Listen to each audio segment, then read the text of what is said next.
Vale, pues le acabo de dar a grabar, así que voy a hacer así una presentación torre chulona para la gente que entre a ver el vídeo en YouTube y entienda un poco lo que estamos haciendo. Esto es una videollamada común de la comunidad de Machine Learning hispano, que bueno, que hemos cogido como práctica poco habitual, espero que se haga más regular, pues el reunirnos de cuando en cuando para leer un paper, comentar algo sobre Machine Learning aquí en videollamada.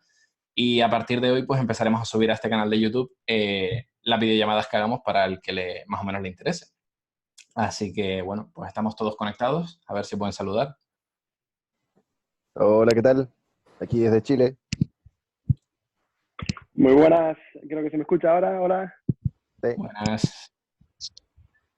Hola a todo el mundo. Vale, y entonces el tema que teníamos hoy es un tema muy interesante, son los procesos gaussianos. ¿Quién ha hecho los deberes y se ha leído el artículo? Mm, Yo me lo he leído, pero no prometo, o sea, es una cosa que queda bastante lejos de lo que yo conozco, pero bueno, aún así, creo que una visión general sí que tengo. Sí. ¿Alguien había trabajado antes con procesos gaussianos?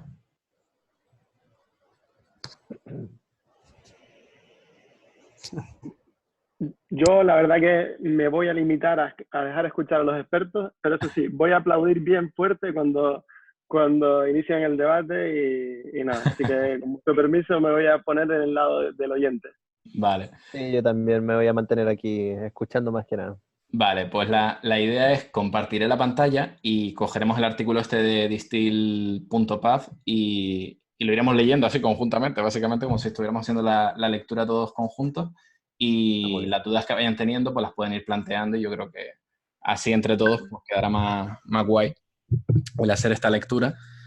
Y la única cosa es eso, que yo dentro de 1 hora y 10 minutos más o menos tengo que estar cerrando. No sé cuánto se nos alargará esto, pero si se diera el caso, pues alguien tendrá que coger el testigo, que no sé quién se quiere pelear por ello. La última vez fue Pablo, así que de momento dejo caer el nombre ahí. Como no sé, a ver, ¿algo que decir, Pablo? Me he sentido aludido. Por alusiones. Vale, a ver, voy a compartir pantalla. Yo no tengo mucho que decir sobre este tema, pero puedo quedarme un poco, yo qué sé.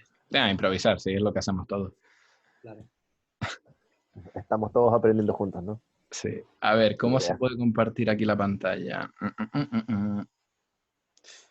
Compartir pantalla, vale, el botón más grande. Vale. A ver quién ha entrado aquí. Buenas. ¿Cómo estás? Vale, ahora están viendo mi pantalla, ¿no? Se supone. Sí, perfecto. Vale, pues tenía aquí el artículo abierto ya, que estaba repasando. Vale, y pues vamos a empezar ya un poquito. Procesos gaussianos. Bueno, la página esta, distill.path, me imagino que la conocerán casi todos, si no todos, porque es maravillosa. O sea, es la página, ya la comentamos la última vez que estuvimos por aquí en videollamada, que tiene bastantes artículos súper chulos, bastante bien explicados, interactivos. Lo que debería ser un paper en el siglo XXI, básicamente. Pero bueno, está muy guay, recomiendo leerse todos los artículos que hay. Y cuando sacaron este de aquí, pues me hizo bastante ilusión, porque los procesos gaussianos es un modelo de machine learning bastante interesante, pero que quizás entender cómo funciona o cuáles son los principios matemáticos detrás de ellos, cuesta bastante pillarlos de primera, de segunda, de tercera, de cuarta, y yo creo que a día de hoy todavía, al menos yo, me quedan bastante cosas por entender, aun cuando, por ejemplo, mi trabajo de fin de máster estuve trabajando con procesos gaussianos, pero bueno, ya saben que hay un punto en el que a veces te abstraes incluso de cómo funcionan las cosas y solamente las utilizas, ¿no? El método Siraj-Raval. Entonces, ¿qué es los procesos gaussianos? ¿Para qué nos van a servir en este caso? Pues básicamente, los procesos gaussianos en principio están concebidos como un modelo de regresión que básicamente nos va a permitir pues trazar la función de regresión en nuestros puntos y bueno, pues que es bastante flexible, es como una generalización de los modelos de regresión, pero que además tiene la virtud de que se trata de ser un método bayesiano, ¿vale? Y al ser un método bayesiano, pues lo que nos aporta es esto de aquí, ¿vale? Que yo creo que es lo más interesante que tiene este modelo.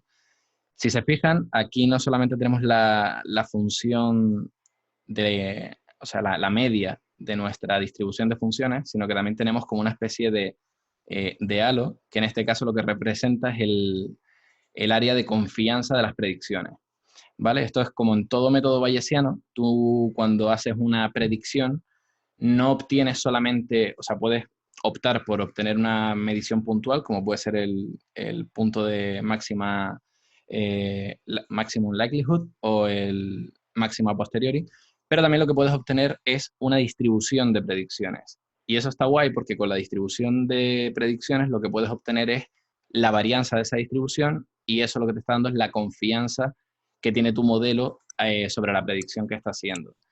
Y eso está bastante cojonudo porque, pues, ya saben que una red neuronal, si tú le pides que te haga una predicción, te la va a hacer y te va a escupir un resultado, pero tú nunca vas a saber si ese resultado que te está prediciendo es un resultado del cual tiene confianza de lo que te está diciendo o es simplemente un valor aleatorio. Entonces, siempre es interesante tener una predicción y también tener su confianza, ¿no? La certeza que tiene el modelo sobre el resultado que te está dando. Y eso es una cosa que se puede conseguir con los métodos bayesianos y este caso, este modelo, como es un método bayesiano, pues también te lo aporta. Hasta aquí bien, ¿no? Todo esto... Yo estoy hablando, pero cuando quieran interrumpir, interrumpan, ¿eh? Porque si no se va a hacer muy monótono. Sí, No, está bien. yo te diría, Carlos, que solo como apunte, Sí. y creo que la diferencia importante que hay entre los métodos, los procesos gaussianos y, por ejemplo, una red de neuronas, la red de neuronas, prácticamente te lo sabéis, lo que haces es maximizar o minimizar una función, o sea, aproximarla al máximo en función de los datos que tienes. Aquí lo que haces es encontrar una distribución de probabilidad. Por eso es ese rango de probabilidades, esa confianza que tienes. Porque lo que has hecho no es encontrar una línea, sino encontrar una distribución de probabilidades. Exacto. Que dentro de esa distribución de probabilidades entran un montón de funciones. Exacto, sí, sí. Sí. De hecho, bueno, es curioso porque no recuerdo exactamente cómo es la definición rigurosa, pero sé que hay una relación matemática por la cual tú puedes pasar de la definición matemática de un proceso gaussiano a una red neuronal. O sea que en cierta manera son semejantes.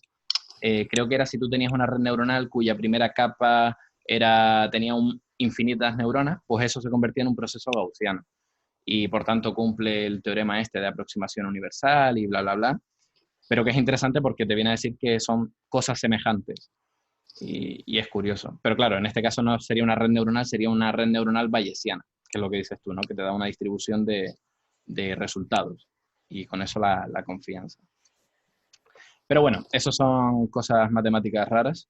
Vamos a... Una pequeña nota matemática rara es que realmente hay un prior sobre infinitas dimensiones. Exacto. Precisamente por eso es tan extraño cuando uno lo estudia desde términos matemáticos, porque uno está acostumbrado a priors finitos en lugar de priors finitos sobre infinitas dimensiones. Entonces, tal vez de ahí proviene que si uno tiene infinitas neuronas, puede aproximar ese prior eficazmente. Sí. Sí, y de hecho creo que se considera un modelo no paramétrico por el hecho de tener infinitos parámetros como tal. Pero bueno, sí, eso ya son brujerías matemáticas. ¿Hay algún matemático en la sala que nos pueda...? Yo soy matemático. Genial, perfecto. Así ya tenemos que ir con cuidado cada vez que queramos ser rigurosos. Maldita sea, que alguien les expulse. Vale, pues si quieren vamos repasando desde el principio. No sé cómo plantearlo, no sé si hacer la lectura como tal o ir haciéndolo muy superficial. ¿Qué Yo creo prefieren? que podríamos hacer la lectura como para empezar, ¿no? Sí, vale. Pues nada, voy a ir haciendo live translation.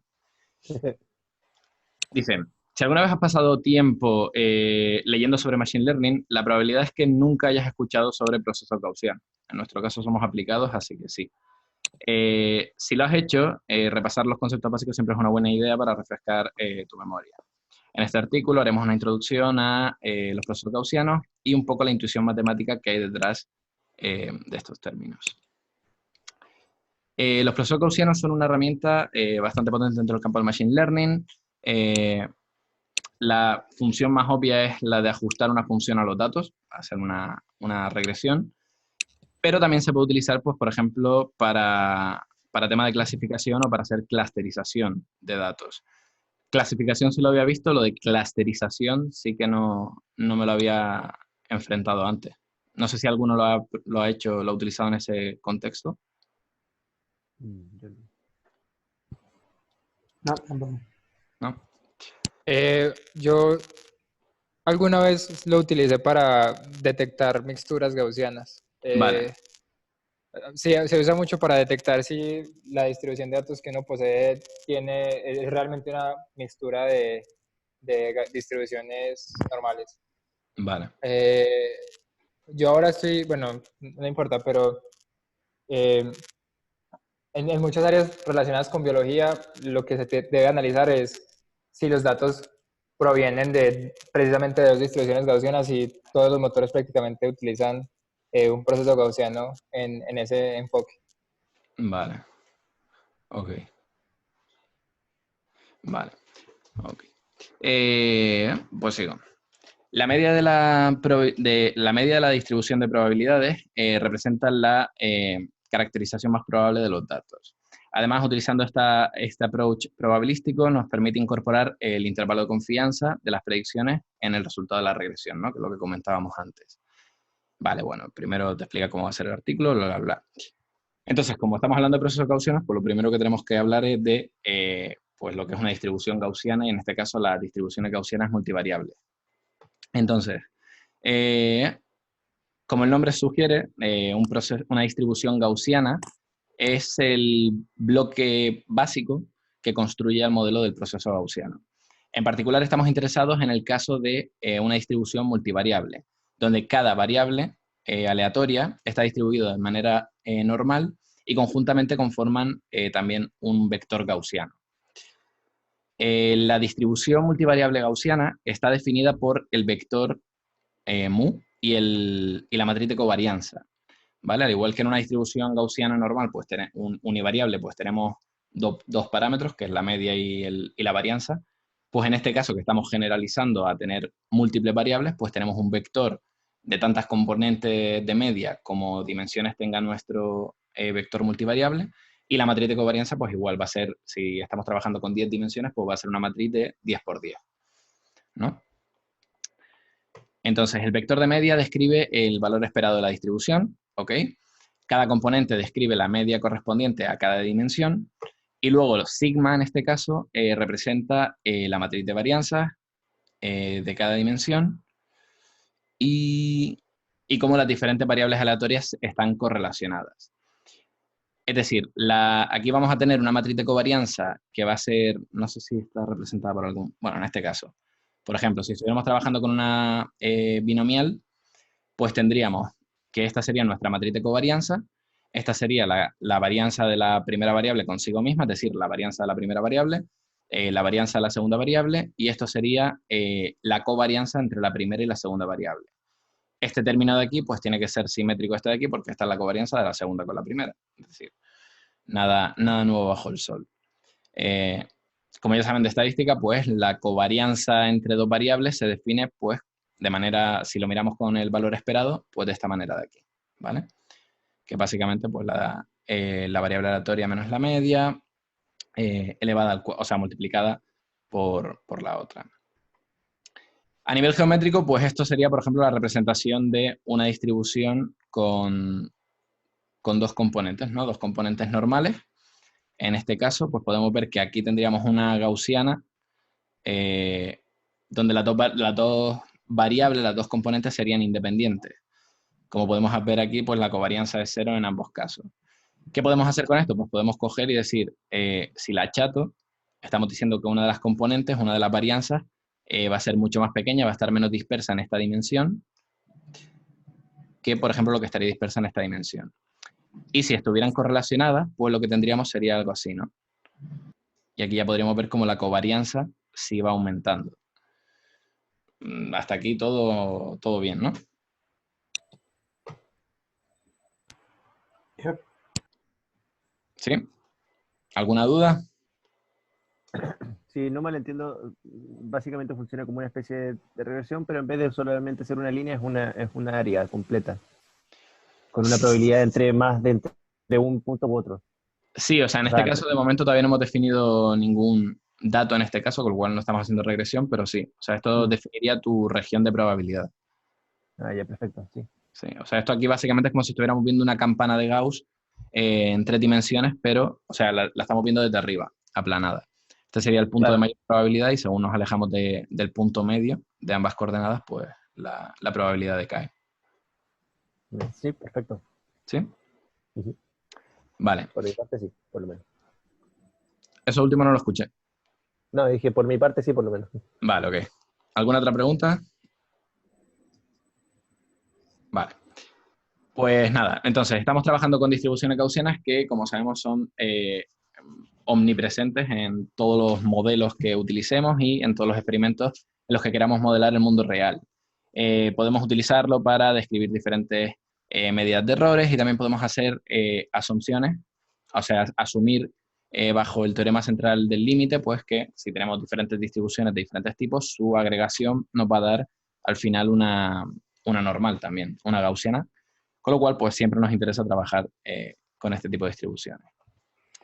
¿Qué pasa? Que sobre una distribución multivariable, una normal multivariable, lo bueno que tenemos es que, como bien pone aquí, es cerrada, ¿vale? Bueno, no sé si los términos son correctos en español, pero asumamos que sí. Es cerrada bajo operaciones de condicionamiento y marginalización. ¿Qué significa esto? Esto significa que tú, si tienes una distribución que se distribuye de manera normal multivariable y aplicas la operación de condicionar o marginalizar, que ahora veremos en qué consisten, el resultado que te va a dar también va a ser una distribución normal.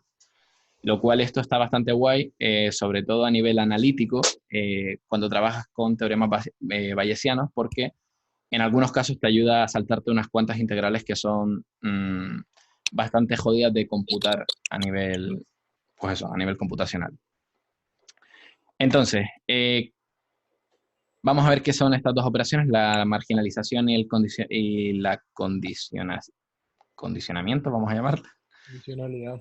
Condicionalidad, me gusta condicionalidad.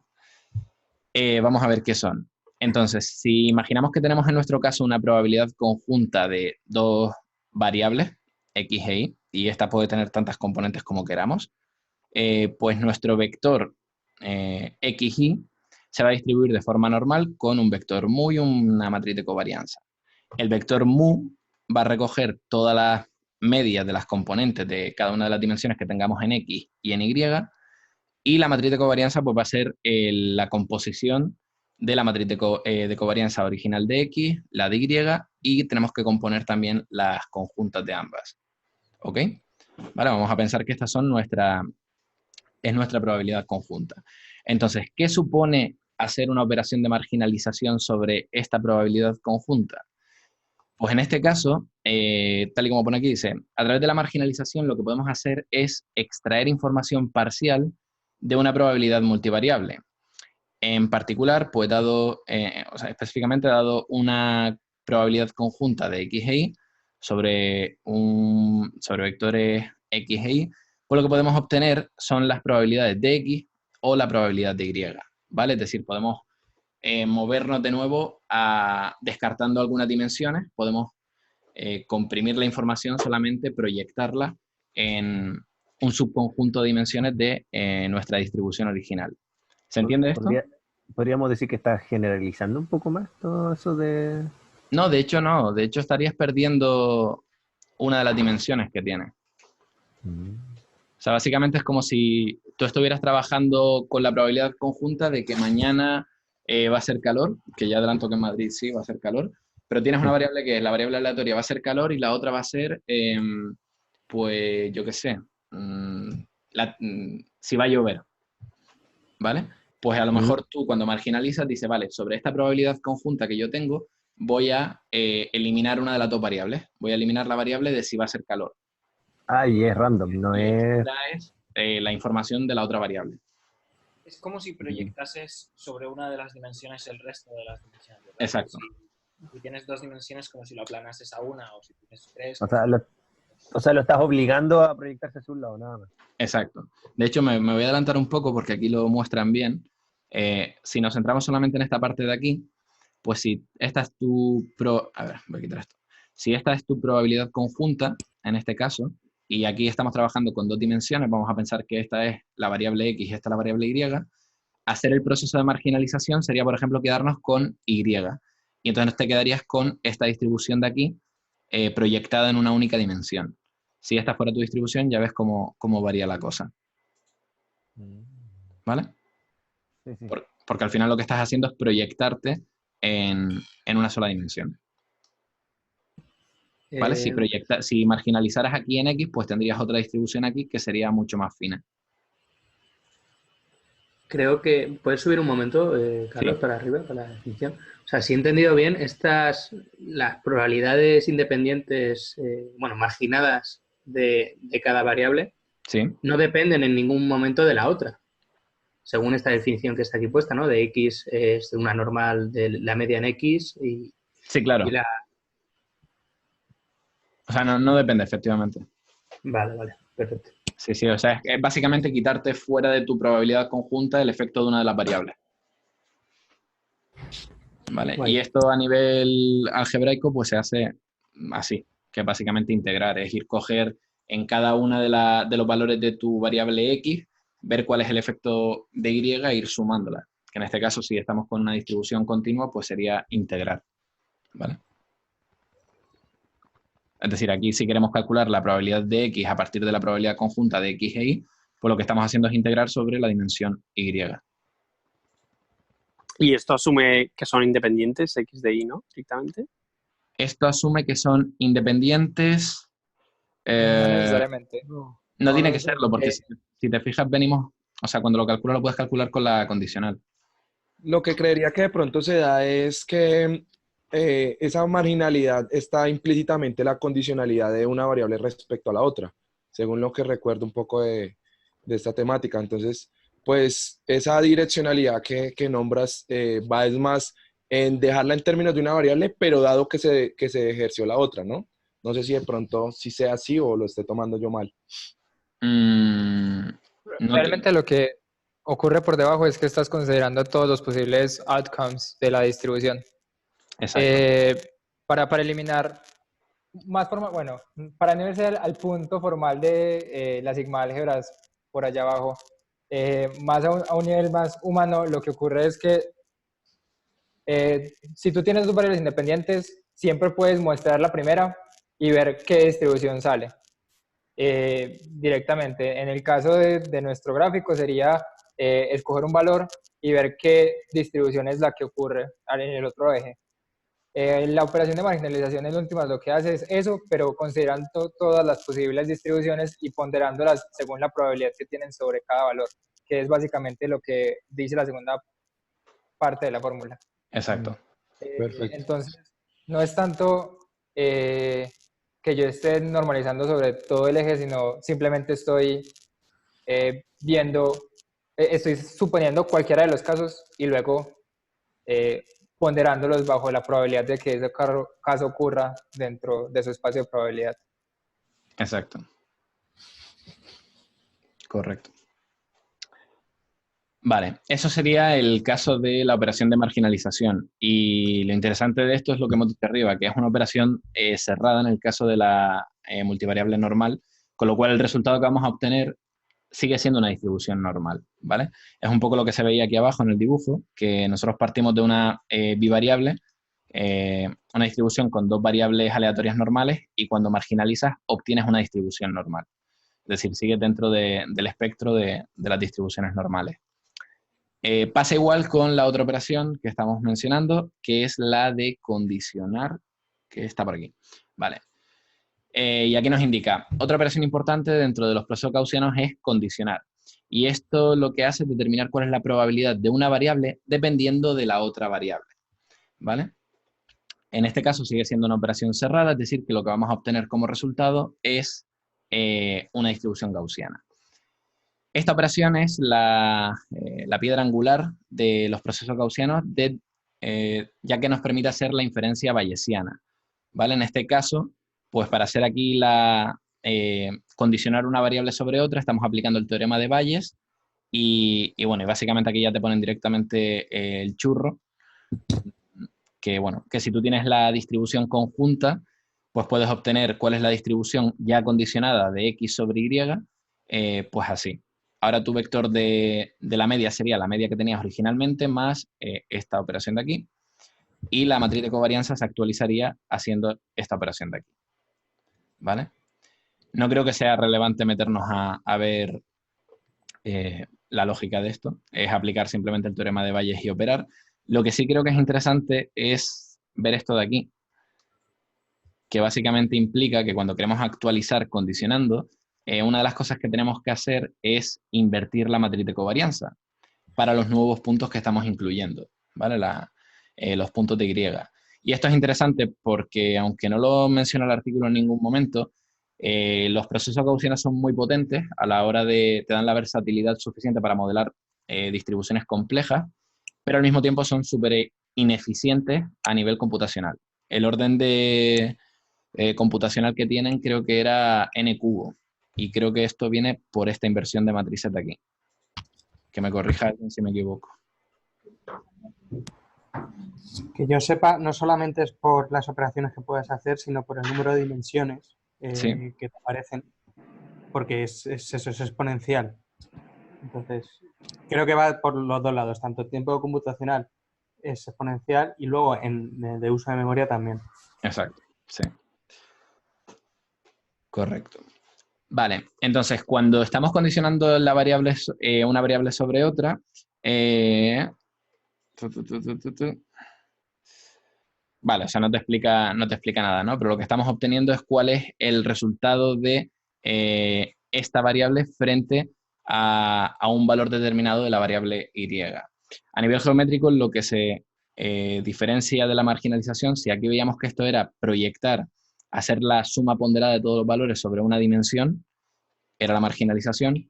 En este caso, el efecto es el de coger nuestra distribución y seccionarla, como si le pasáramos un cuchillo, por el punto sobre el cual estamos condicionando, ¿vale?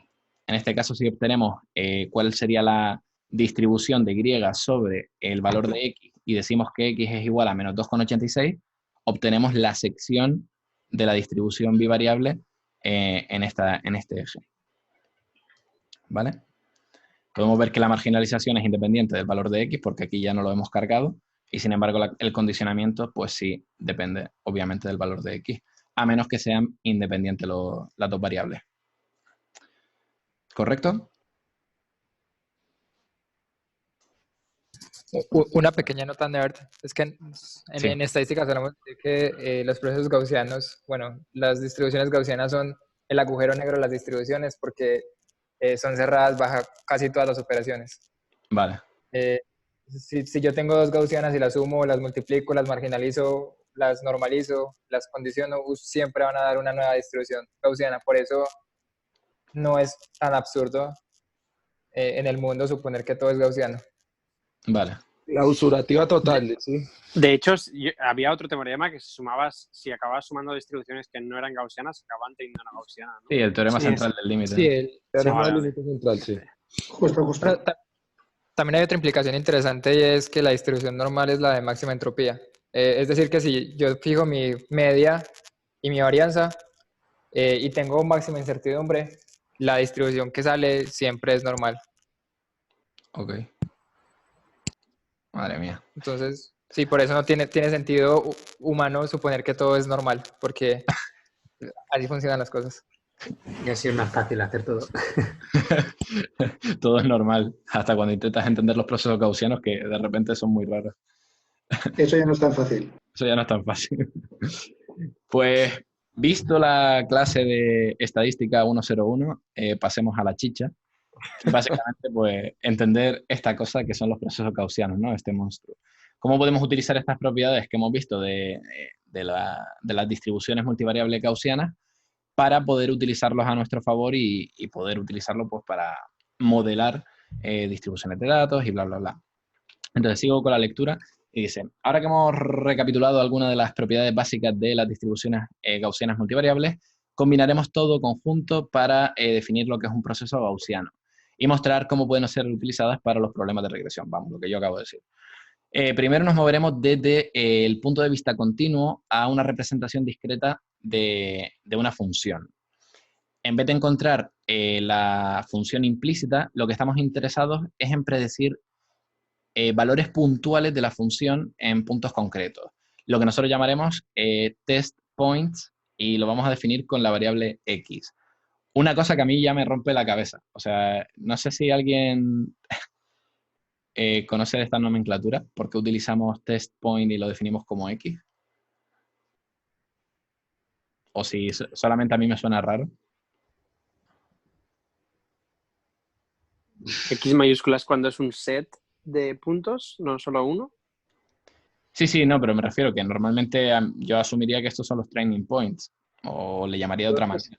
Es que creo que son los training points. O sea, me refiero, esos son las asunciones que estás teniendo sobre tu distribución. Claro, entonces lo del test points aquí...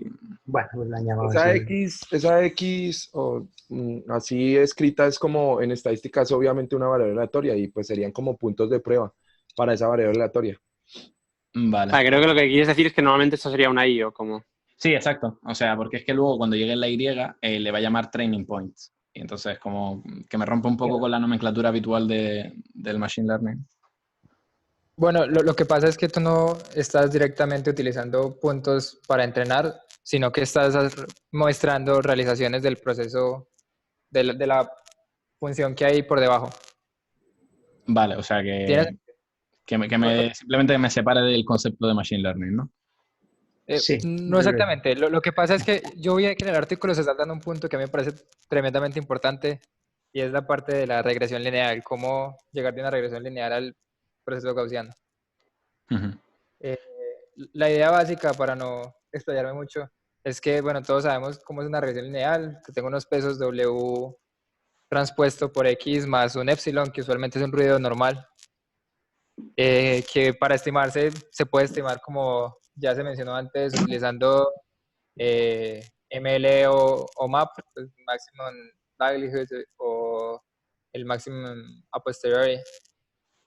La idea básica aquí es que, o más bien la idea bayesiana clave, es que cuando uno está... ¿Qué? Cuando uno está realizando una regresión normal utilizando un modelo lineal, uno solamente crea el modelo para hacer predicciones después. Sí. Es decir, uno computa unos pesos para después hacer predicciones. Lo que dice el punto de vista bayesiano es, no necesitamos los pesos. Los pesos no sobran porque aportan error al modelo. Entonces, digamos que la idea clave es que se marginaliza sobre todos los pesos. Es decir, uno puede entender este proceso gaussiano como una regresión lineal en la que yo marginalicé sobre todo mi vector de pesos. Uh-huh. Y directamente las fórmulas que se derivan son exactamente esas. Claramente uno llega al punto en que uno, en lugar de querer estimar la probabilidad de los datos dados los pesos o de los pesos dados los datos, uno lo que quiere estimar es la probabilidad condicionada de un Y, dado que observé un X, dado los otros datos que tengo.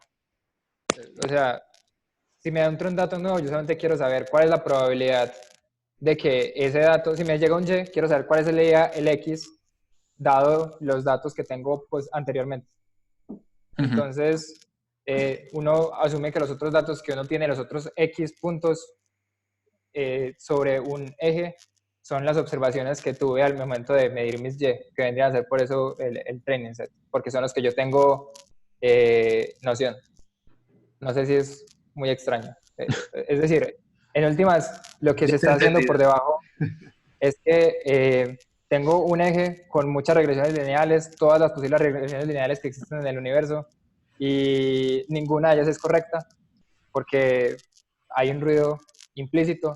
Entonces, en lugar de mostrar de ese modelo de todas las posibles regresiones lineales, considero directamente un submodelo que se acomode mejor a mis datos.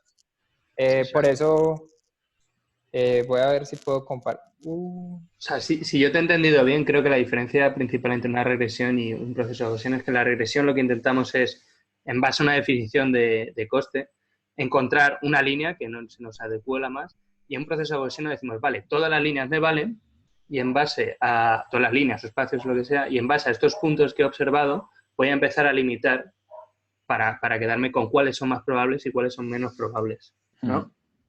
Y ahí Sí, empieza a más explicar o lo que es el menos. proceso de Sí. marginación, ¿o no? Sí, formalmente uno marginaliza sobre todos los pesos. Como les decía, como considerar todos los posibles pesos y ponderarlos dependiendo de su probabilidad. Las líneas, si yo tengo mi regresión lineal, va a haber una línea que es la que me sacaría la regresión lineal, que de hecho, si utilizo un kernel lineal, bueno, me estoy adelantando un poco, Sí, si quieres me va a ser adelanto exactamente...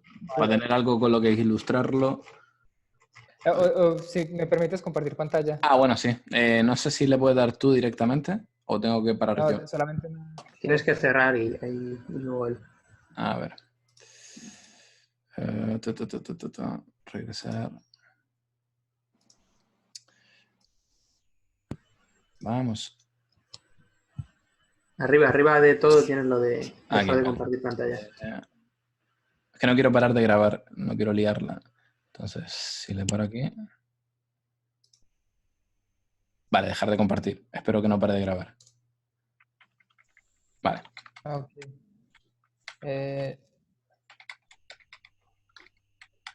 A ver, la idea intuitiva, voy a ver si por acá hay un kernel lineal con el que puedo jugar. La idea es que si yo estoy haciendo una regresión lineal normal y tengo estos pesos, este va a ser mi output, necesariamente. Pero inicialmente yo no tengo tanta certidumbre y tengo todas las posibles líneas en el espacio que se fetean, que funcionan bien con mi conjunto de datos. Cada vez que se agrega un nuevo dato, le estoy diciendo que este proceso se realizó de esa manera. Yo ingreso un valor que sé que existe y él me da el valor que da. Considero un prior sobre todas las posibles funciones, sobre todas las posibles regresiones lineales, y solamente se muestran las que son suficientemente significativas. Cada vez que voy agregando puntos, estoy refinando un poco mi regresión, básicamente. Naturalmente, si tengo una regresión lineal con 2 puntos, puedo determinar perfectamente la línea, entonces no voy a tener incertidumbre en ese sentido.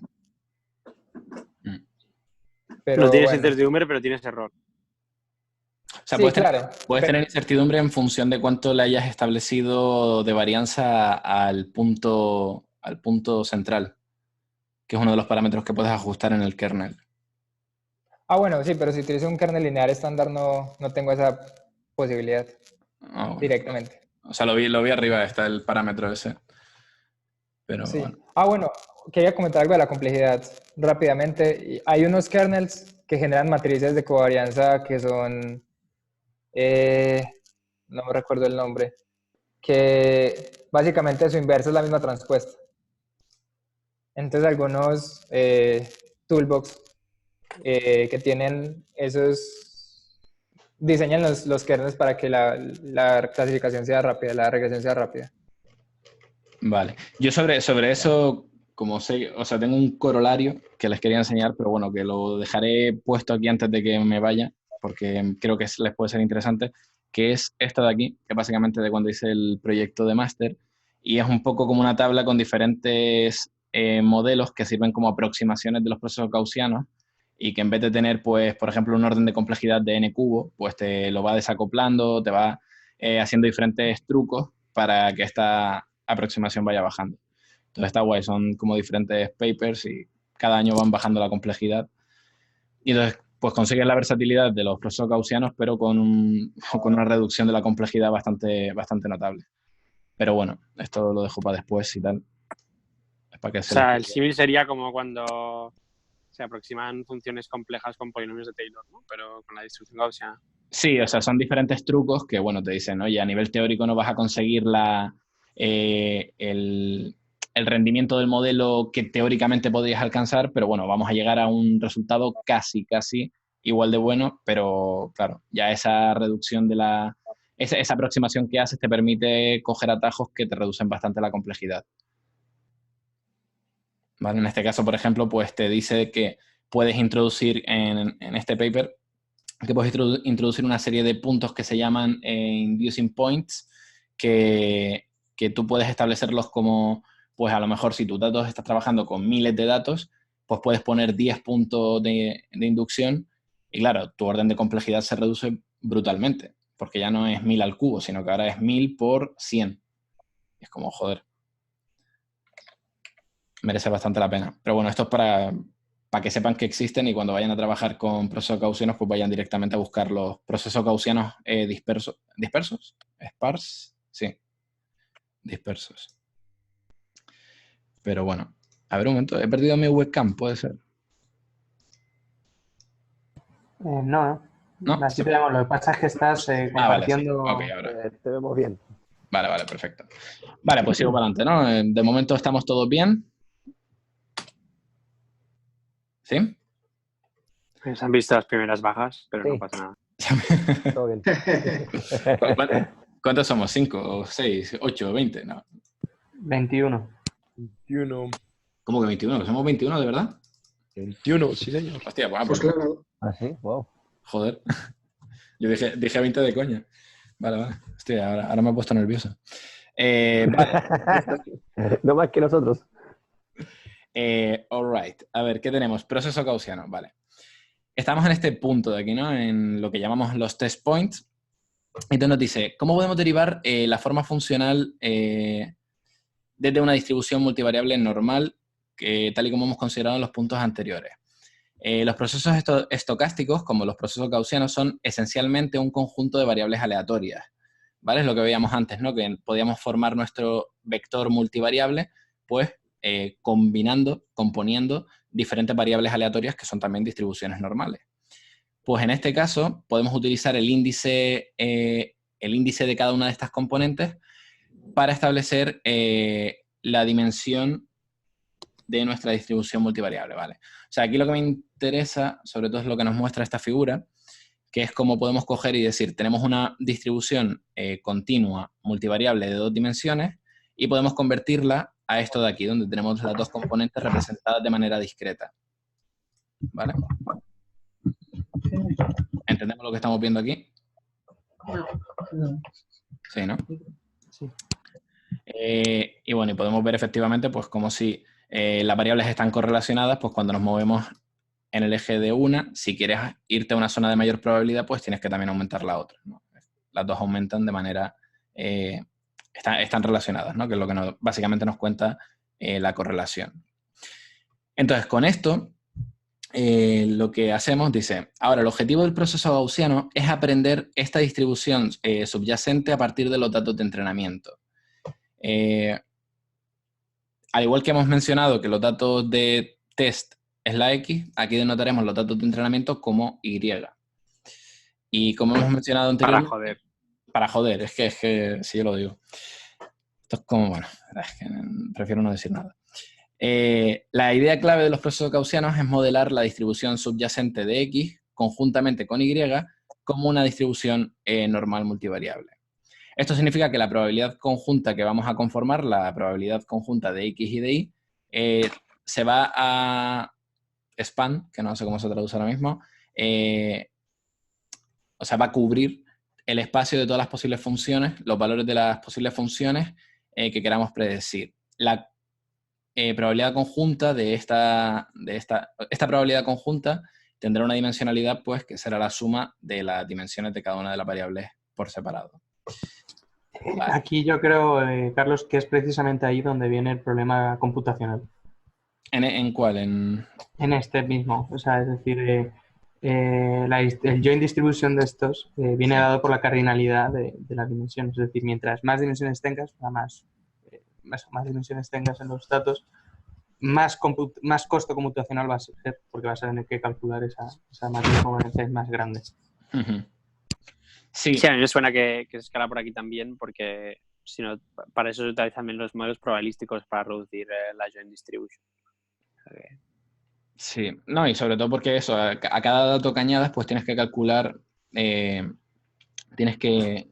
calcular con tu kernel pues todos los valores de la matriz de covarianza, ¿no? Tienes que componer de nuevo la matriz de covarianza conjunta y efectivamente pues ahí será este cuello o sea, este restricción computacional. Lo único que me quiero adelantar un poco porque tengo una duda ahí pendiente y es cuando estamos en el punto de partida, cuando no tenemos ningún punto todavía, ¿qué representa nuestra X? O sea, ¿qué punto tenemos en nuestra X? Es como... es un dato que todavía no tengo en mi cabeza bien fijado. No lo sé, yo exactamente no. Porque yo entiendo que o sea, inicialmente cuando tenemos definida nuestro proceso gaussiano y podemos hacer sampling de nuestra distribución a priori, que nos salen funciones, ahí no hay ningún punto. Pero ahí ya nos están hablando de que tenemos una X. Pero Claro, o sea, yo entiendo que si no limitas un poco tu distribución usando unos kernel, es decir, pues esa distribución puede ser absolutamente cualquier valor dentro de la definición que te ha quedado por la media y la varianza. Ujú. Y ya es en base a estos puntos que vas añadiendo cuando vas limitando. Claro. Pero, por ejemplo, inicialmente, ¿cuál es la cardinalidad de tu X? ¿Qué es tu X? Inicialmente, si no tienes ningún dato de test de esto que han llamado, Cuando solamente tienes la distribución a priori. pues creo que no tiene sentido hablar, porque no, o sea, no sé, o sea, no creo que no tiene sentido hablar de ello. A ver, los O sea, matemáticos... Los matemáticos no hablan. Usualmente se inicializa con una distribución normal estándar. Pero es por fines esto. Es simplemente para que uno tenga algo. La matriz de covarianza está vacía, entiendo. Es Sí. que no puedes crear una, yo entiendo que no puedes. Vale. O sea, tienes una matriz de 0 por 0. Vale, o sea, por Lo que ejemplo... pasa es que Bueno, sí. el método, en últimas, es un método no paramétrico, entonces no hay una noción de parámetros como tal. En parte, la parte bayesiana, lo que estamos diciendo es que nuestra probabilidad distribuye normal. O sea, nuestra última función va a ser una distribución normal con una media específica y una covarianza específica. La normal, la media no nos importa nada porque usualmente se entra. Y nosotros nos preocupamos por computar la covarianza, que es lo que se hace con el kernel y esas cosas. Pero si no tenemos ningún dato, podemos asumir que tenemos una distribución normal estándar, que es lo que se suele usar, o inicializar con una distribución, con una desviación como de 0.01 o algo por el estilo, dependiendo de lo que esté ocurriendo. Vale, sí. O sea, lo vamos a ver ahora porque es justo esta parte que te pone aquí. Y ahora lo volvemos a comentar.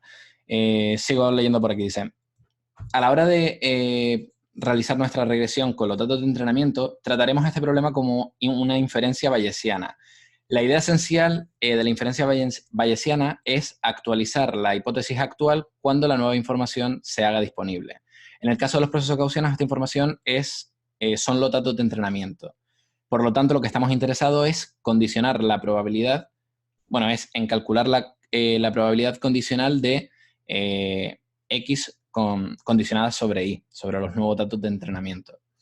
Finalmente, recuerda que la distribución gaussiana es cerrada bajo la operación de condicionar, con lo cual P de X sobre Y pues también estará distribuida normalmente.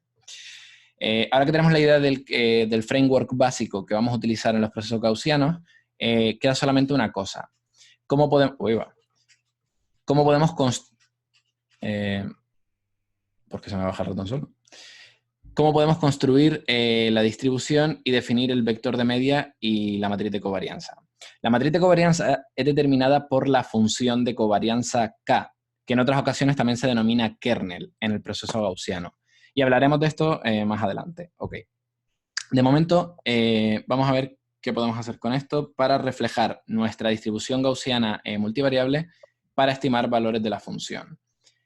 Entonces, esta es la figura que a mí me generaba inicialmente un poco de duda, pero que ahora ya, cuando lo estábamos comentando, ya creo que lo he entendido mejor.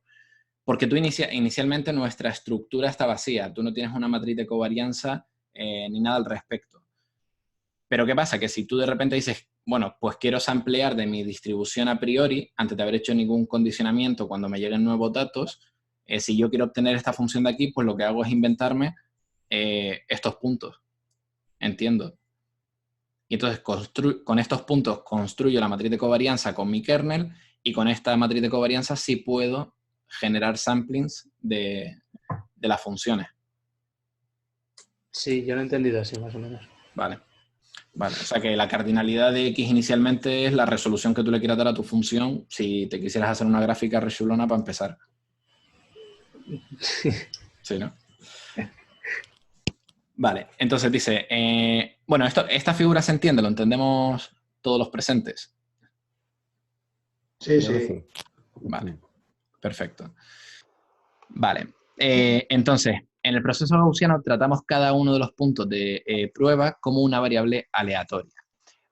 Una distribución gaussiana multivariable tiene el mismo número de dimensiones que el número de variables aleatorias.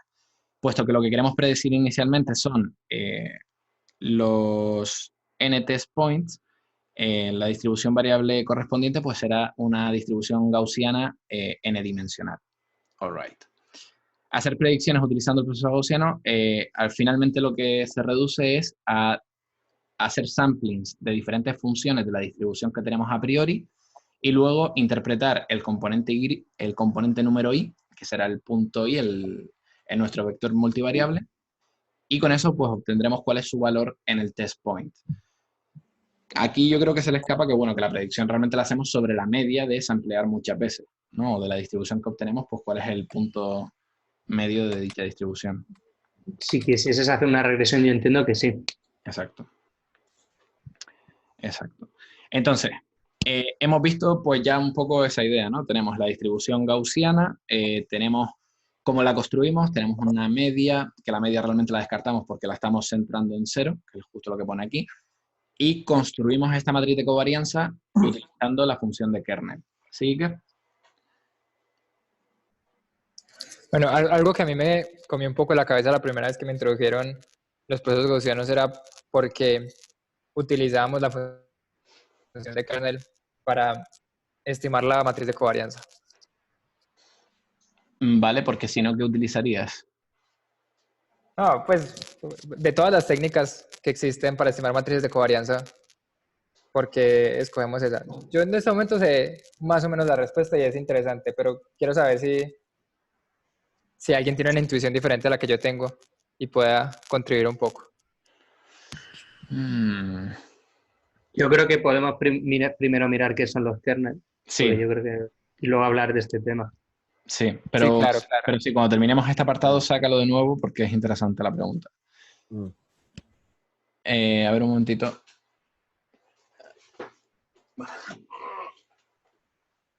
Vale. Pues venga, a ver, la parte de los kernels. Estamos viendo esto, cómo utilizamos, cómo podemos construir esta matriz de covarianza, que es la que define, pues, el comportamiento de nuestra distribución y, por tanto, es la que nos va a servir para condicionar, marginalizar y hacer nuestra regresión con el proceso gaussiano. Entonces, ¿qué son estos kernels? Recuerda que a la hora de establecer nuestra distribución definimos la media y tenemos que definir cuál es su media, su vector de media y su vector de matriz, o sea, y su matriz de covarianza. En los procesos gaussianos normalmente se asume que la media es igual a 0 porque así simplificamos las ecuaciones para hacer el condicionamiento. Siempre podemos asumir que una distribución... siempre podemos asumir tal distribución, incluso si la media es diferente a 0, ya que podemos coger, restarla, centrarla a 0 y luego volver a añadir ese valor, ¿vale? Una cosa que se llama centering. El proceso inteligente de los procesos gaussianos es cómo establecemos la matriz de covarianza. En la matriz de covarianza no solo describimos la forma de nuestra distribución, sino que finalmente también definimos las características de la función que queremos predecir. Y esto lo hacemos en función del kernel que definamos. generamos la matriz de covarianza evaluando la función del kernel. A ver un momento, que estoy viendo arriba lo del chat. Ah, vale. Hasta luego, Jan. Un saludo. ¿Por dónde iba? Vale, generamos la matriz de covarianza evaluando la función del kernel, que también a veces se llama la función de covarianza, para cada uno de los dos puntos que tenemos en nuestro test, o train. Yo ya no sé ni cómo se llama. Pero bueno, los kernels reciben dos puntos diferentes y lo que te evalúa es el resultado de la covarianza para esos dos puntos. Entonces, ¿qué es lo interesante aquí? ¿Qué función definimos en este caso? Cuando queremos definir la matriz de covarianza, pues tenemos que evaluar esta función, que ahora veremos cuál puede ser para cada uno de los pares de combinaciones de los puntos de test, y así construimos la matriz de covarianza. Este paso está descrito en la figura de abajo, que ahora la veremos, y dice, en orden, para poder obtener una mejor intuición del rol del kernel, pensemos que cada entrada en la matriz de covarianza, pensemos lo que describe cada entrada en la matriz de covarianza. Vale, yo creo que me voy a saltar directamente a ver esto, porque así va a ser más intuitivo que estar traduciendo malamente. Entonces, lo que hemos dicho, ¿no? Tenemos la matriz de covarianza, tenemos una función de covarianza o el kernel, que es lo que nos va a definir qué valor le vamos a dar a cada una de las parejas de puntos en nuestra matriz de covarianza. Entonces, tú, por ejemplo, puedes tener una función de covarianza como es esta de aquí, ¿no? La RBF, que creo que era Radial Basis Function. ¿Puede ser? Sí. Sí, ¿no? Que es básicamente decir, pues mira, si tú me das dos puntos, T y T sigma, bueno, no me acuerdo qué. Prima, eso. T y T prima, pues lo que hacemos es calcular la diferencia al cuadrado, partido 2L, bla, bla, bla, que esto básicamente se parece muchísimo a la función de la normal, por no decir que la misma. Sí, de hecho creo que este kernel se basa directamente en... Exacto, ¿no? Es como decir que la distancia entre dos puntos, pues su correlación es normal, se distribuye de manera normal. Sí. Creo que sí, vamos, yo aquí me pierdo un poco las implicaciones de los kernels. Vale, y entonces la cosa aquí, lo que estamos viendo es como si nosotros definimos esta función de aquí, pues nuestra matriz de covarianza va a tener esta forma de aquí. ¿Qué pasa? Que esta función, pues al igual que pasa con cualquier función que definamos, pues podemos tener parámetros para controlar su comportamiento. Y en este caso, pues podemos tener una varianza, que si la ajustamos, vemos qué efecto tiene. Y básicamente lo que estamos diciendo aquí es, los puntos que están cercanos, por ejemplo, este punto con este punto, tiene una correlación muy alta. Y según nos vamos alejando a otros puntos, esta correlación decae de manera normal. Si yo ajusto este valor de varianza aquí, lo que estoy diciendo es que este efecto se desaparece. O sea, si yo me voy a este punto de aquí, realmente estamos diciendo que no existe correlación entre puntos y por tanto pues se van a distribuir de manera, o sea, se van a relacionar de manera aleatoria, ¿no? No hay correlación entre ellos. ¿Correcto? Yo creo que sí, que en el fondo lo que se está haciendo es multiplicar la sigma al cuadrado, ¿eh? Exacto. Exacto. Esto de aquí. Y por otro lado también tenemos este otro parámetro, que es la L, que la tenemos en este caso aquí, que básicamente lo que te define es cómo se dilata el efecto de correlación entre puntos lejanos. O sea, con esto podemos decir, pues, aquí dos puntos que estén lejanos, pues van a estar correlacionados o más correlacionados que si yo bajo el valor a un valor más pequeño de L. ¿No? Malamente explicado, pero esa es la idea.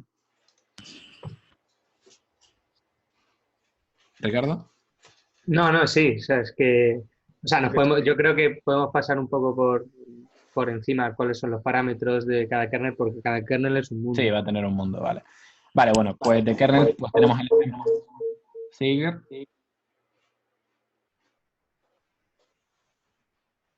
No Iker. Vale, pues vemos los kernels así por encima. Tenemos el RBF, que es el que hemos visto ahora. Podemos tener una versión periódica, donde lo que estamos diciendo es que efectivamente hay una correlación que decae de manera normal, pero que además se va a repetir periódicamente cada ciertos puntos. Esto lo que nos permite pues, sería modelar estacionalidad dentro de nuestro proceso gaussiano. Y luego también tenemos el ejemplo de lo que sería un kernel lineal, que es el que nos mostró antes, creo que fue Santiago, que era el que nos permitía pues, obtener estas regresiones bayesiana. ¿Vale? Entonces, con esto lo que estamos definiendo pues son las diferentes funciones que vamos a utilizar para construir nuestras funciones de covarianza. De estas tres, lo que explica aquí abajo ahora es que dos de ellas son no estacionarias. A ver. O sea, estas dos son estacionarias y estas no estacionarias. ¿Por qué? Porque tiene un parámetro que te varía el punto y que hace que la correlación sea diferente en diferentes puntos de la función. Pero bueno, esos son detalles que podemos saltarnos. Entonces, voy a saltarme todo este párrafo y ahora, si queremos, podemos rescatar la pregunta que habían mencionado antes, ¿no? De por qué utilizamos los kernels para construir la matriz de covarianza. Bueno, si queréis os puedo decir la intuición que tengo yo sobre los kernels, porque los conozco de los Support Vector Machine. Sí. Entonces, por ejemplo, los Support Vector Machine se utilizan para proyectar, por ejemplo, si tienes un plano, intentar proyectar los puntos que tienes en ese plano en una dimensión más, por ejemplo, en pues eso, un espacio. Y aquí lo que entiendo, para lo que se usan aquí, es para limitar esa función de probabilidad que, si no la limitas de ningún modo, podría tener cualquier pinta, es decir, es una gaussiana, pero no tiene ninguna limitación en ningún sentido. Y al usar estos kernels, pues por ejemplo, la periodicity, que esto se ve muy bien abajo, estamos haciendo que nuestra distribución de probabilidad y, por tanto, las funciones que pueden salir de ella van a tener cierta forma. Por ejemplo, aquí si le das a periodic, vemos que va a seguir una periodicidad. Si lo podemos alinear, pues va a seguir una línea. Si es la RF, va a tener ciertas capacidades que otras no tienen, ¿vale? Entonces, simplemente con los kernels lo que estamos haciendo es limitar la forma que tiene esa función de probabilidad. Es lo que entiendo yo. Sí, o sea, esa es mi intuición también. Lo que no sé si hay otro método para conseguir este efecto. No, bueno, cuando uno computa una covarianza en sus cursos de estadística básicos, uno lo que hace es computar para cada muestra la media y hacer esa definición normal de el vector de X transpuesto por Y transpuesto y así calcular la matriz de covarianza. Entonces, cuando me introdujeron el tema, estuve bastante confundido. Luego mi profesor me explicó algo bastante interesante y es que en última la matriz de covarianza es una matriz de distancias. Que tiene unas particularidades matemáticas interesantes, que es la razón por la que utilizamos los kernels. Esa particularidad matemática es que la matriz siempre se me definía positiva, pero no importa para ahora. La cuestión de considerar la matriz de covarianza en términos de esa función de kernel es precisamente la misma noción de la distancia. Si, por ejemplo, el ejemplo clásico, el de las casas en California. Yo actualmente vivo en Montreal y si mi vecino, bueno, yo no tengo casa, ojalá, pero si mi vecino vende su casa a un precio, los dos tenemos features muy similares, podemos tener una cantidad de baños similares, una cantidad de, no sé, de pisos y de cuartos similares, una localización similar. Entonces, mi precio en esos lugares donde la matriz de correlación tiene la varianza, la covarianza entre nosotros dos, va a tener valores muy altos. Si yo comparo mi varianza, en este caso, si yo agrego un nuevo dato, por ejemplo, el dato de la casa de Dot, vamos a tener cierta relación en ciertas variables, probablemente tengamos una cantidad de baños similares, creo, al menos de que YouTube pague muy bien. Pero, por ejemplo, nuestra localización geográfica va a ser muy diferente y vamos a tener valores muy bajos en esos lugares. Entonces, teniendo en cuenta que en últimas estamos computando distancias y que podemos considerar que nuestra matriz de covarianza simplemente nos dice qué tan estadísticamente cerca están dos valores, entonces tiene sentido utilizar una métrica de distancia similar a la que usan los support vector machines, en este caso los kernels, además de introducir las bonitas no linealidades al sistema. Pero en últimas, al menos la intuición que yo adquirí fue esa, que los kernels nos permiten aproximar una cierta métrica de cercanía que conserva propiedades matemáticas interesantes para nuestra matriz. Correcto, qué guay. Pues efectivamente, o sea, en este caso, pues utilizamos esto, las funciones de kernel, pues aprovechamos de, según cómo la definamos, utilizando la distancia como la propiedad fundamental para definir la correlación, pues podemos obtener diferentes tipos de comportamientos a priori de cómo se va a comportar la función que tenemos. En este caso, pues lo que veíamos, ¿no? La radial basis function, pues si lo que les comentaba antes, si por ejemplo cogemos la varianza, el parámetro de varianza y lo tiramos a 0, lo que estamos diciendo aquí, básicamente, nos estamos cargando la varianza de la Claro, distribución. la estás centrando en la media. Creo que es la media, bueno, en el I0. Sí. Espérate que está Siri hablándome. Gracias, Siri. Vale. Y el parámetro de la longitud, pues lo que nos dice es cómo se dilata la correlación entre puntos más lejanos, ¿no? Como la distancia entre dos puntos que están lejos, pues se puede ver afectada más o menos. Si la bajamos hasta un punto mínimo, pues cada punto correlaciona casi consigo mismo y poco más. Esto lo vemos con la radial basis function, podemos ver la periódica también, como pues podemos definir diferentes comportamientos, y luego la lineal que veíamos antes, ¿no? Es interesante porque es lo que decíamos, ¿no? En este caso, cada componente de nuestra función, cada punto, si tenemos infinitas componentes en nuestro vector gaussiano, pues cada una de estas componentes no deja de ser una variable aleatoria. Y como tal, esa variable aleatoria pues va a tener una varianza, es una distribución, o sea, se va a distribuir, va a tener una varianza propia, y esto es lo que va a definir, pues, por ejemplo, la franja de certidumbre que va a definir a cada punto de la función. Que en este caso, pues, tenemos a más menos 2 sigma, y es la franja donde va a recaer el 95% de las funciones, ¿no? De los puntos de la función. Entonces, esto es un poco como la estructura básica que tenemos de nuestros procesos gaussianos, cómo construir esta distribución de funciones a priori, pero nos falta una cosa, nos falta ahora aplicar el teorema de Bayes, aplicar la inferencia bayesiana, para a partir de esta información a priori, pues poder condicionar con nueva información, nuevos datos y obtener la información a posteriori. Entonces, vamos a verlo en este apartado. Dice, ¿qué ocurre cuando observamos nuevos datos de entrenamiento?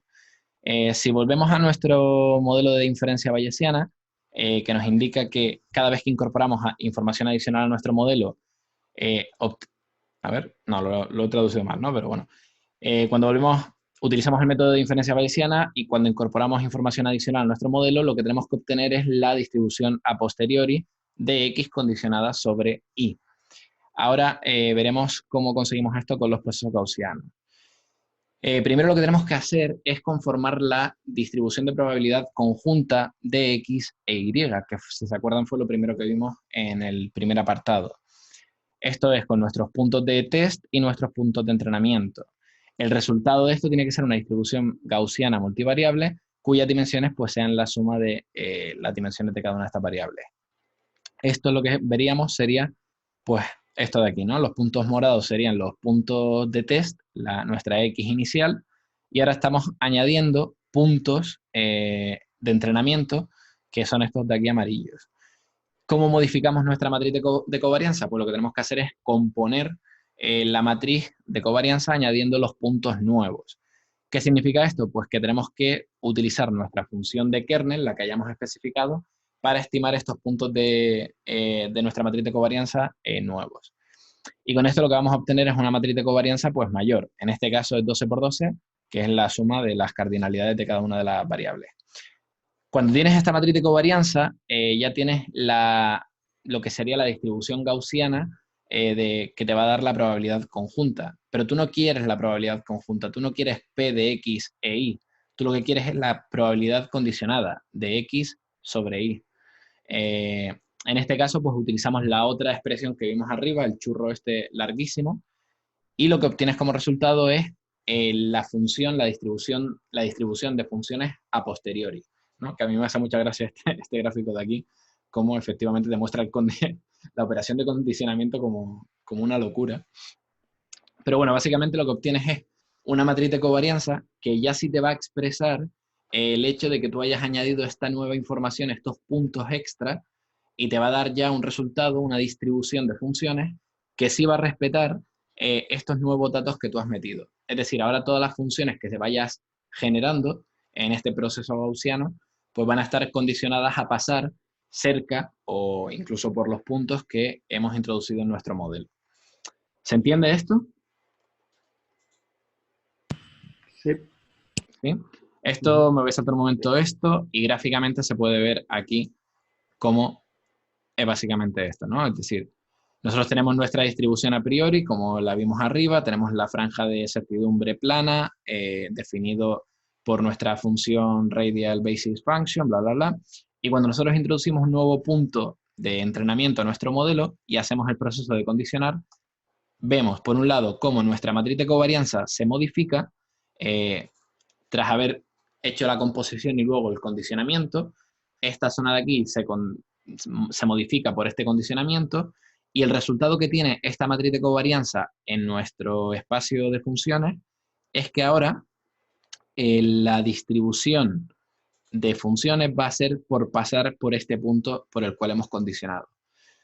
La media de esta distribución vemos que pasa exactamente por el punto, y como la certidumbre en este punto de aquí se reduce porque ya tenemos una realización de cuál es el valor para este punto de aquí.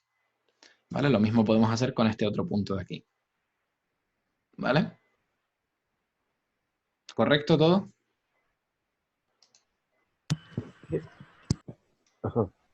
Vale. Y nada, y poco más, o sea, estos son los procesos gaussianos. A mí me falta un poquito de, a lo mejor, de mirar por detrás las matemáticas subyacentes y todo esto, pero la lógica en principio es esa.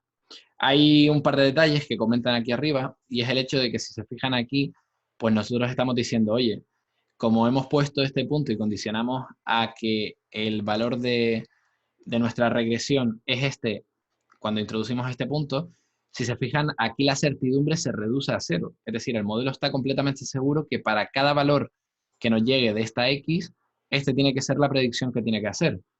Pero ¿qué pasa? Que en la realidad esto no es así. O sea, tú puedes tener errores en tus predicciones, y esto lo puedes introducir a tu modelo de manera muy sencilla. ¿Vale? Tú cuando haces una predicción, tú puedes obtener que la predicción que obtienes es la de tu función más un error, ¿no? Y en este caso este error tú lo puedes introducir pues diciendo que este error es un ruido blanco, ¿no? Con un parámetro de dispersión de esta letra griega de aquí, que ahora no recuerdo cuál es, que me van a decir en un momento. Esa es la phi mayúscula. Ahí está, phi mayúscula. Introducimos el término de error sobre los nuevos puntos que estamos añadiendo. Esto lo hacemos simplemente pues cogiendo este phi mayúscula, lo multiplicamos por la matriz identidad y se lo sumamos a la matriz de covarianza de los puntos de entrenamiento que estamos introduciendo. Cuando tú haces la composición de esto, pues ya estás modelando, o sea, estás introduciendo dentro de tu modelo esta componente de error, lo cual pues aquí creo que no aparece, pero lo que te haría es que esta zona de aquí se dilataría. Ya el modelo no tendría una certeza absoluta de que el valor a predecir tiene que ser este, sino que habría un rango de incertidumbre. ¿Vale? Y poco más. Yo tengo que abandonar en breves. Lo que queda es curiosidades, más que nada. Así que si alguien lo quiere coger a partir de aquí, pues yo agradecido. Bueno, yo quiero comentar algo más que no se ha dicho, y es una de las aplicaciones que mi aplicación favorita de los procesos gaussianos. Si me permitís compartir pantalla. Te dejo a ti la pantalla, ¿vale? Y sigues tú. Okay. Vale, entonces, a ver. ¿Paro por aquí? No, miento. Dejar por aquí. Vale. Ok.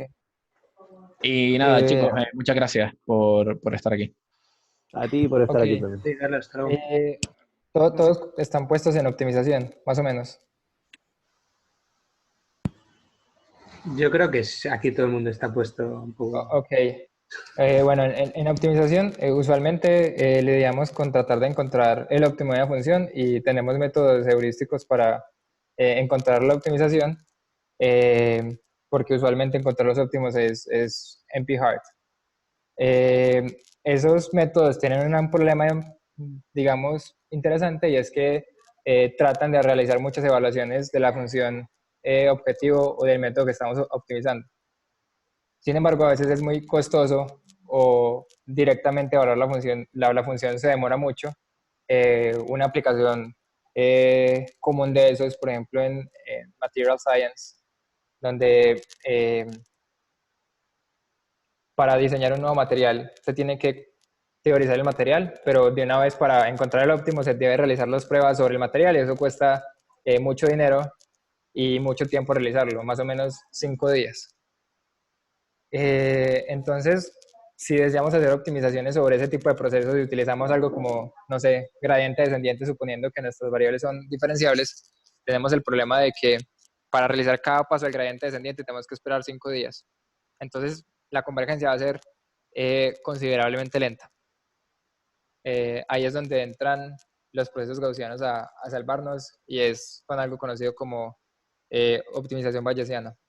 La idea de la optimización bayesiana es simple. Supongamos que yo tengo esta función y que yo quiero encontrar el óptimo de la función, el mínimo, digamos, por ejemplo, está aquí. Entonces, la solución sería simplemente mostrar en cualquier lugar aleatorio, digamos este. Y yo en este momento tengo mucho, sé que este valor es alto, puede que sea el mínimo o no, pero sé que acá tengo poca certidumbre. Entonces el criterio siguiente sería buscar en un lugar lejano, en un lugar que me maximice mi función objetivo, pero que además tenga una alta incertidumbre.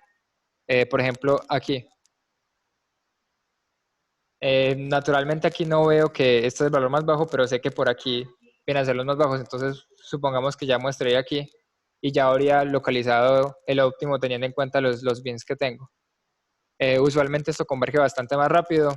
En Machine Learning se usa bastante precisamente porque se utiliza para hacer búsqueda de hyperparameters. En particular, entrenar un modelo es algo costoso computacionalmente, entonces en lugar de hacer grid search, que es considerar todas las posibles combinaciones de parámetros, simplemente se hace una búsqueda bayesiana que trata de suponer un parámetro aleatorio, un hyperparámetro aleatorio y tratar de ir buscando nuevos parámetros que maximicen esa incertidumbre. Usualmente converge bastante antes que un grid search y es independiente de la topología del problema.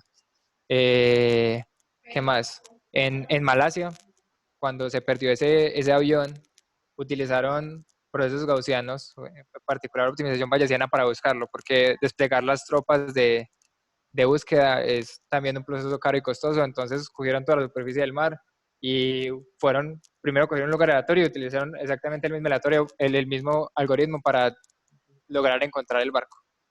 Desafortunadamente no lo encontraron, pero no todos los algoritmos son perfectos. No sé si alguien tiene alguna duda sobre lo que acabo de decir. Sigo por aquí. Quería comentar una cosa, que sí, esto que comentas es muy interesante y fue el tema del proyecto que hice yo de máster y en mi caso lo apliqué para nuevos materiales, para descubrimiento de nuevos materiales. Y era eso, aprendizaje activo, ¿no? El aprovecharte de la incertidumbre para ir encontrando aquellas zonas en las que el modelo no tiene certezas y decir, vale, pues de aquí sí voy a coger puntos que son costosos. En este caso era evaluar las ecuaciones de Schrödinger y en vez de estar haciéndolo para todos los puntos, simplemente vamos a coger aquellas zonas donde haya mucha incertidumbre en el modelo. Y como dices, es una componente bastante interesante de optimización. Y ya está, esta era mi última aportación. Sí, bueno, yo ahora acá... No, se iba a decir bueno, solo que sí, sobre lo que habías comentado de usarlo para hiperparameter tuning, yo precisamente lo he usado para hacer esto en una competición de Kaggle. Y si queréis os comparto un segundo una pantalla, que os muestro este gráfico, que es cómo podemos mejorar el error de validación usando un grid set random, que es este que sale aquí, o una búsqueda de hiperparámetros usando esta técnica, ¿vale? Vemos con prácticamente al a los 200 intentos encuentra prácticamente cuál es ese hiperparámetro tuning óptimo y ya se mantiene, ¿vale? Y mejora lo que vendría a ser un grid set. Era solamente eso.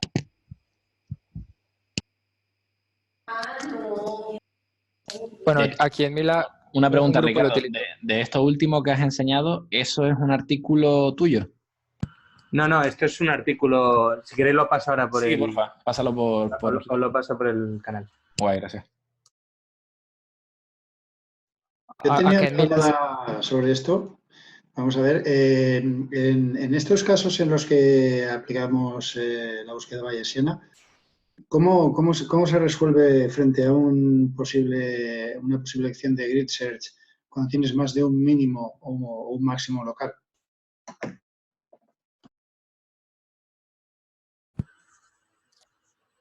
¿Qué puedes repetirlo, por favor? Que se me ha cortado. Sí, tú buscas tú buscas el punto en el que tienes el valor mínimo, ¿vale? Sí. Entonces, suponte que tienes más de un mínimo local dentro de ese intervalo en el que estás buscando. Entonces, ¿cómo discriminas la elección de la mejor búsqueda si es un search o utilizas bayesiano para... Vale, pues mira, déjame compartirlo otra vez. Si queréis, este artículo está muy bien, ¿vale? Si queréis echarle un vistazo, es bastante extenso. Pero bueno, yo te puedo hablar, por ejemplo, desde mi experiencia, que he usado alguna librería que sirve para hacer esta búsqueda. Lo que defines es un mínimo y un máximo global, no local, por cada feature, por cada hiperparámetro. De todas maneras, va un poco implícito en cómo es este proceso, el encontrar esos mínimos locales y esos máximos locales.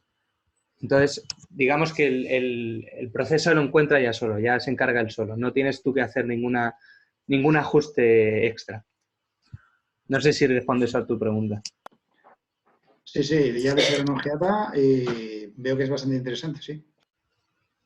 bueno, acá para complementar un poco, siempre que no tiene un método de búsqueda, hay cierto trade-off entre encontrar buenos valores y encontrar valores novedosos. Grid Search es simplemente es insensitivo a cualquiera de los dos y busca sobre todo los conjuntos de parejas que siguen cierto delta. Entonces realmente él no para cuando encuentra una solución óptima, sino cuando termina de explorar la grid, por eso es tan lento.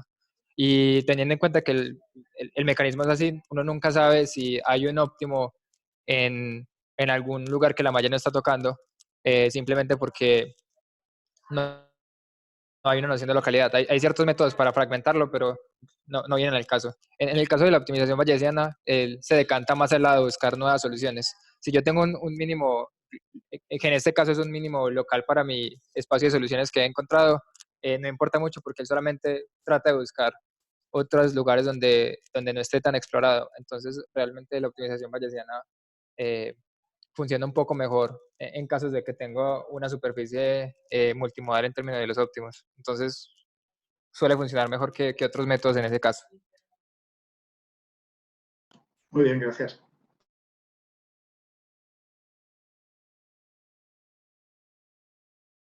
Pues ya no sé si alguien más tiene una pregunta o queréis que terminemos de ver un poco el artículo, aunque el artículo prácticamente ya está finiquitado. Tratemos de terminarlo igual. Vale, no sé si quieres seguir tú, Santiago, que tienes bastante más idea que yo en este aspecto. Bueno, aquí en Mila, otro trabajo interesante que se realizó fue para diagnosticar las mediciones de sangre, creo. Un grupo utilizó algo similar a Active Learning, donde en lugar de hacer que los pacientes se sometieran a diferentes mediciones de presión, simplemente trataba de hacer las mediciones que siguieran la optimización bayesiana y así tenía una, digamos, eficiencia en el número de veces que tenían que pasar los pacientes al consultorio, que rebaja tanto los costes en el laboratorio como lo que a la persona le gusta ir al laboratorio a ver. También sé que un par de grupos lo han extendido para hacerlo con la vista. Y de hecho esta tesis interesante que salió creo que en 2015, donde se introduce las redes neuronales bayesianas, que lo que hacen es interpretar fácilmente, pues, un señor mostró que dropout, pero me estoy saliendo mucho del tema, un señor mostró que dropout se puede interpretar como un muestreo de Monte Carlo de infinitas distribuciones, diferentes redes neuronales. Entonces, teniendo en cuenta, uno puede utilizar el mismo principio en la capa de salida que se utiliza aquí. O sea, la misma idea de optimización bayesiana, pero ya con esas redes neuronales extrañas. Y utilizar Active Learning para saber cuál es el siguiente elemento del dataset que se desea mostrar. Entonces, si uno está utilizando, por ejemplo, Machine Learning con imágenes médicas que son costosas de conseguir o algo que sea costoso de labelear, de esa manera uno puede hacerse una idea de cuál es la siguiente imagen para labelear la que más excitaría el sistema. Pero sí, es un poco salida del tema. Yo lo veo muy interesante de todas maneras. Pero bueno. Vale, pues si queréis comparto pantalla y miramos los últimos 2 puntos del artículo, que son bastante... Perfecto. Sí, ¿Vale? sí. Creo que lo habíamos dejado aquí, ¿no? Sí, justo aquí. Y bueno, son bastante cortitos, o al menos yo no tengo mucho que contar al respecto. Que habla primero sobre combinar diferentes kernel para pues, modificar la forma que tiene esta función de probabilidad. Y básicamente lo que habla es que al tener estas propiedades que habíamos hablado arriba de condicionamiento y marginalización, ¿no? Marginalización y condicionamiento, las operaciones que podemos hacer entre los kernel para generar nuevos pueden ser o producto o adición, o sea, la suma, o también podemos hacer el nombre de este, que no me acuerdo cómo se llama.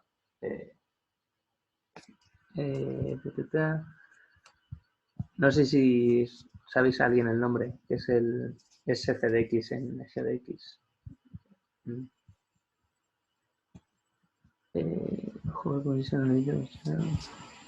Composición, perdona, ¿vale?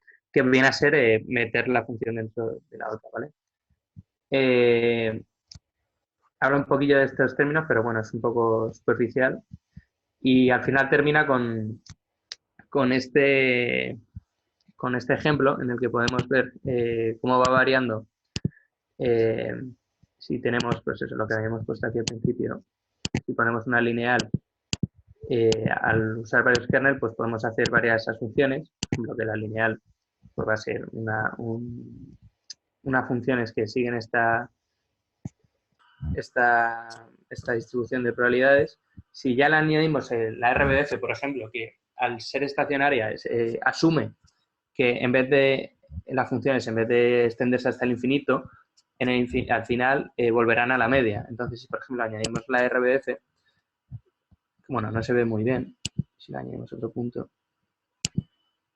podemos ver cómo al final la distribución, en vez de perderse hasta el infinito, o sea, seguir aumentando, poco a poco va a seguir volviendo hasta la media. Y creo que si poníamos la periódica se podría observar mejor. Pero bueno. Y ya no quedaba más en el artículo.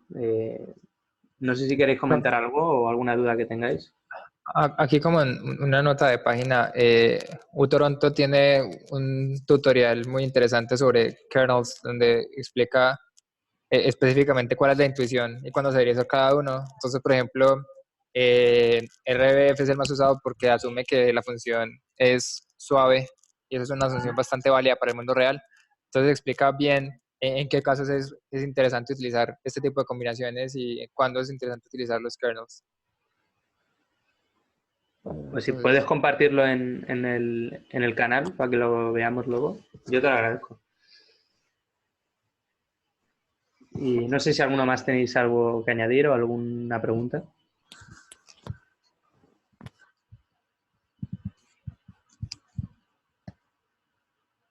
¿No? Vale, pues si queréis podemos ir cortando ya. Es que el tema es bastante largo en realidad y es bastante complicado tiene entenderlo de una sola vez. Hay que tomar muchos puntos y en realidad sí sería...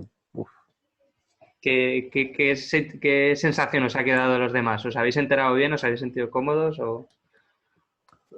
Yo por último, que soy alguien que quizás no sabe mucho de los detalles matemáticos, están más específicos, al menos entiendo la idea general y entiendo cómo se pueden aplicar al menos. Creo que quedó bastante más claro que si lo hubiera visto solo, por lo menos. Entonces, eso es bien. Entonces, Pues claro, sí. Yo creo que en algún lugar de mi disco duro o de mi GitHub debo tener mis notas de procesos gaussianos con un poco de la descripción matemática sin entrar mucho en cosas oscuras. Creo que también lo puedo compartir cuando lo encuentre. Sí, pues lo puedes poner en el grupo de Slack. Ok. sí. Muchas gracias, Santiago. Sí, muchas gracias, de verdad.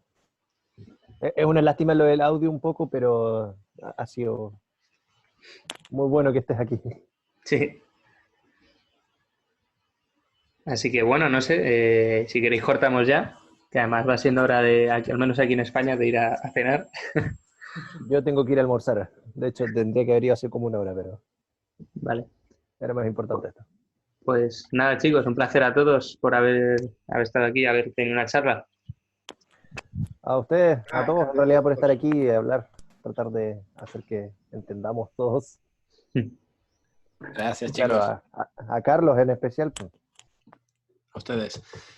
Pues nada, pues cerramos aquí. Voy a hacer así un cierre de rollo YouTube para rematar y parar la grabación. Eso, que este ha sido el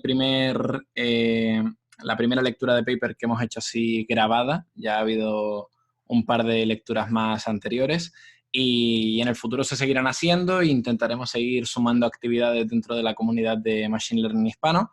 Que tenéis aquí abajo, si lo están viendo en YouTube, pues tenéis el link para poder entrar en la comunidad si todavía no lo han hecho, cosa que es un pecado capital.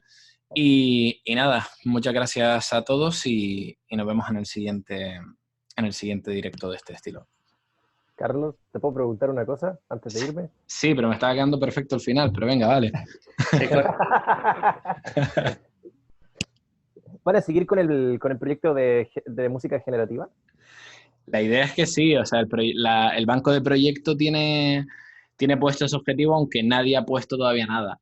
Lo estaba comentando el otro día con Santi y con Santiago Iglesias, y es que al final es un proyecto que para tener un mínimo de resultados tienes que dedicarle bastante tiempo, que yo entiendo que todos estamos liados con nuestras cosas y al final cuesta. Y cuando ves que nadie publica nada, pues también cuesta lanzarte a hacer cosillas. Pero la idea está ahí, o sea, el primero que se lance se lleva un porrón de tacos. Vale. ¿Vale? Pues nada, chicos, yo también me retiro. Es la primera vez que he entrado, pero la verdad es que me han quedado ganas de volver. Venga. Genial. Qué bueno. Hasta luego. Chao. Muchas gracias a todos. Adiós. Chao, buenas noches. Sí, gracias.